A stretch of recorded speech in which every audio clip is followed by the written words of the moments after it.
Commission যদি বলে থাকে, প্রেস কনফারেন্স করে থাকে, তাহলে আজকে করবে হয়তো, যেটুকু আমাদের কাছে ইনফরমেশন। অথচ আমরা কি দেখছি, প্রতিটা বুথে বুথে বিএলওরা ডকুমেন্টস কালেকশনে লেগে পড়েছে। এই বিএলওরা কার স্টাফ? বিডিওরা কার স্টাফ? এসডিওরা কার স্টাফ? প্রশ্ন করবেন না? যেখানে নির্বাচন কমিশন এখনো পর্যন্ত বলেনি এসআইআর এর কি প্রসেস, আজকে প্রেস কনফারেন্স করার কথা আছে, সেখানে দিদিমণি 1 মাস আগে থেকে শুরু করে দিয়েছেন প্রসেস। কেন দিদি মালদা, মুর্শিদাবাদ, দিনাজপুরকে আপনারা এভাবে টার্গেট করছেন কেন? ভাববেন না? আপনার আমার সম্পত্তি ওয়াকফ সম্পত্তি, কারো বাপের সম্পত্তি নয়, এটা মুসলিমদের সকলের সম্পত্তি। যেরকম হিন্দুদের আছে মন্দিরের, সেটাকে বলে দেবত্ব সম্পত্তি, চার্চের আছে মিশনারি সম্পত্তি আমরা বলি। প্রতিটা ধর্মের আলাদা আলাদা সম্পত্তি আছে, নিজস্ব সম্পত্তি আছে, শুধু মুসলিমদের নয়, এটা বুঝতে হবে।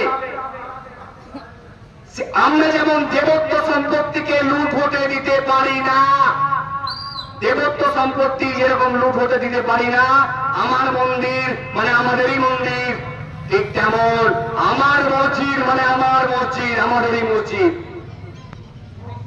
আমরা আমাদের ওয়াকফ সম্পত্তিকে বাঁচানোর জন্য যখন লড়াইয়ের মাঠে নামলাম, তখন দিদিমণি কি বললেন, ওয়াকফ নিয়ে যদি কেউ আন্দোলন করো আমার থেকে খারাপ কেউ হবে না। একখানা দুখানা নয়, 450 জন মুসলিম লোক জেল খাটলো, একখানা দুখানা নয়। আমরা ভাবছি লক্ষ্মীর ভান্ডার মুসলমানদের দিচ্ছে, বাবা মমতা মুসলমানদের বাঁচাচ্ছে, হয়তো মমতা মুসলমানদের বাঁচাচ্ছে না, মমতা মুসলমানদের মারছে। বুঝতে হবে, মমতা হিন্দুকে বাঁচাচ্ছে না, বিজেপি হিন্দুকে বাঁচাচ্ছে না, বিজেপি হিন্দুকে মারছে। মণিপুরের দিকে তাকিয়ে দেখুন,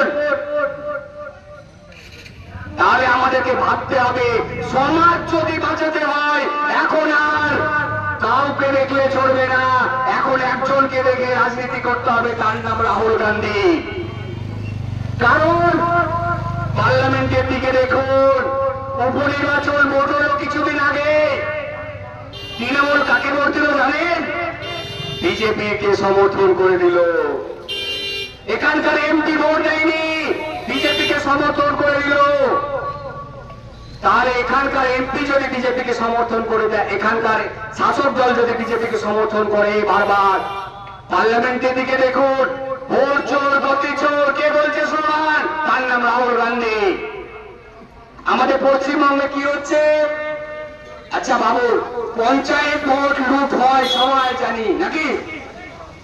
এই পঞ্চায়েত ভোটটা করায় কে? নির্বাচন কমিশন করায়।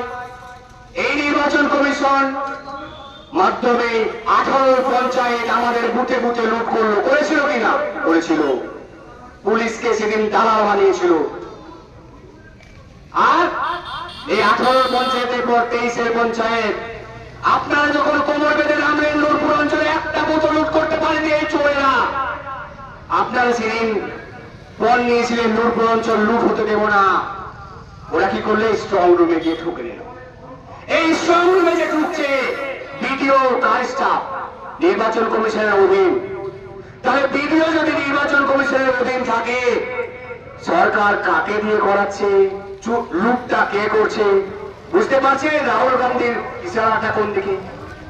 রাহুল গান্ধীর স্পষ্ট ইশারা, ভোট চোর, গতি চোর, ভোট লুটেরা, রাজ্য চোর, চাকরি চোর, বাংলা চোর।